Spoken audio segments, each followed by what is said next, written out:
Hello friends, आज हम लोग लोकसभा के बारे में जानेंगे कि आखिर ये लोकसभा होता क्या है। लोकसभा संसद का एक अंग है। संसद किसे कहते हैं? संसद देश में कानून बनाने वाली संस्था को संसद कहा जाता है। इसका 3 अंग है, राष्ट्रपति, लोकसभा और राज्यसभा। इसके लोकसभा के बारे में हम जानेंगे। इसका एक अच्छा राइटिंग लिखने के लिए, लेख तैयार करने के लिए हमें इन सब गतिविधियों से होकर गुजरना पड़ता है।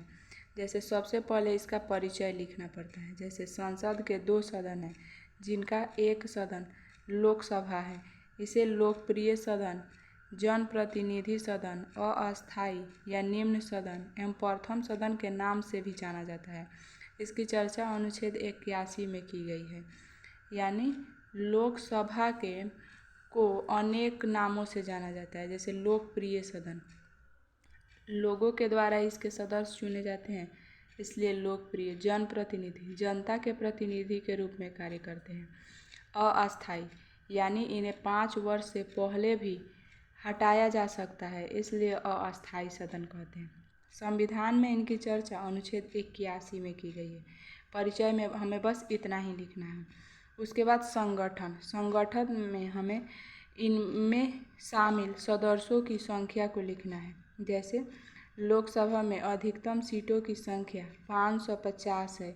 इनमें 530 सदस्य राज्यों से तथा 20 सदस्य केंद्र शासित प्रदेशों से चुने जाते हैं। लेकिन हाल के दिनों में इसमें केवल 543 सदस्य ही मौजूद हैं। कार्यकाल में हम उनके कार्यकाल के बारे में लिखेंगे कि आखिरकार वे कितने वर्षों तक अपने पद पर रहते हैं या कितने वर्षों के लिए चुने जाते हैं। लोकसभा के सदस्यों का कार्यकाल 5 वर्षों का होता है। इन्हें 5 वर्ष से पहले भी पद से हटाया जा सकता है, यह कोई निश्चित नहीं होता। यानी लोकसभा के सदस्य को 5 वर्ष से पहले भी पद से हटाया जा सकता है।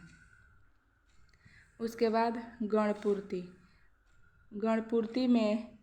गणपूर्ति का मतलब यह होता है कि सभा में कितने सदस्य या सांसद मौजूद होंगे तभी कार्य शुरू किए जाएंगे, उसे गणपूर्ति कहते हैं। यानी लोकसभा में सदन के कार्य तभी शुरू किया जा सकता है जब सदन में सदस्यों का 10वां भाग मौजूद हो, अन्यथा यह कार्य नहीं किया जा सकता। जैसे 550 सदस्य हैं, इसका 10वां भाग, तो 550/10, इसके 0 से 1 0 कट गया, और 55 सदस्य जिस दिन मौजूद होंगे या इससे अधिक तभी कार्य शुरू किए जा सकते हैं, अन्यथा लोकसभा का अध्यक्ष कार्य को ठप कर देता है, बंद कर देता है। उसके बाद योग्यता में हम जानेंगे कि क्या क्या योग्यता होनी चाहिए तभी हम सांसदों का चुनाव लड़ सकते हैं। तो इसमें सबसे पहली योग्यता है भारत का नागरिक हो, यानी आप भारत के नागरिक हैं तभी चुनाव लड़ सकते हैं लोकसभा में। उनकी न्यूनतम आयु 25 वर्ष हो, आपकी न्यूनतम आयु 25 वर्ष हो।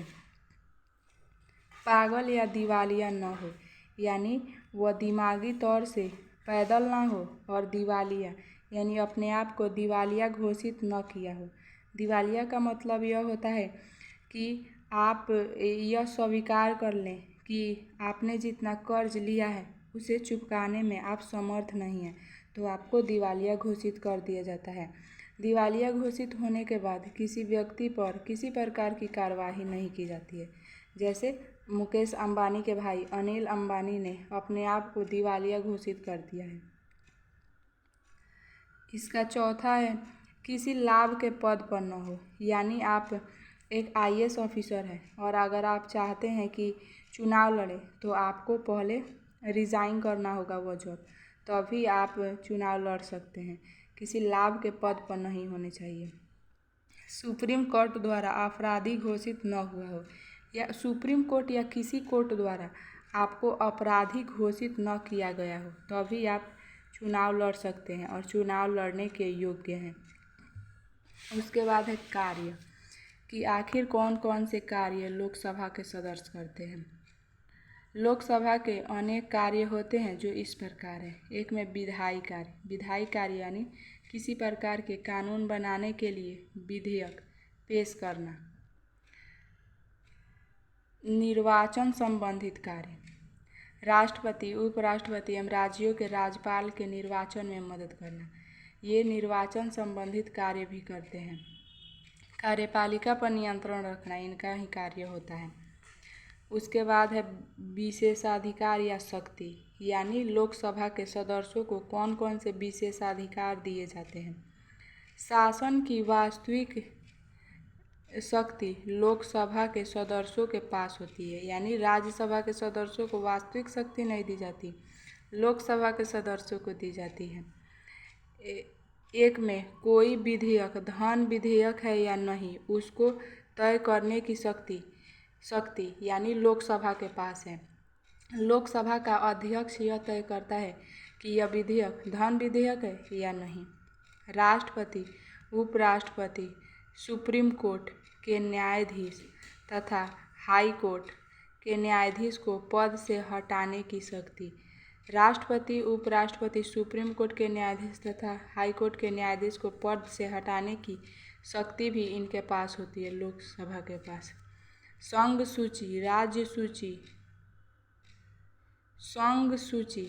यहाँ होगा समवर्ती सूची, राज्य सूची नहीं।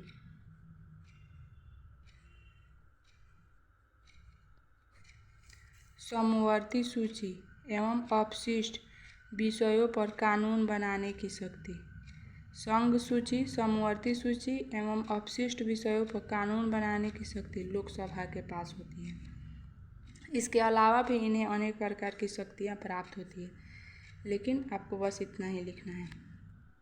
वेतन और भत्ते, यानी लोकसभा के सांसदों को कितने वेतन और भत्ते दिए जाते हैं।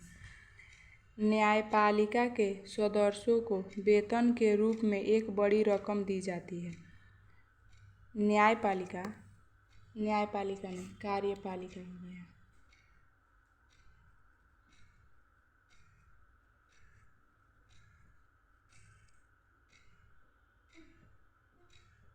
कार्यपालिका भी नहीं होगा, यहाँ होगा लोकसभा।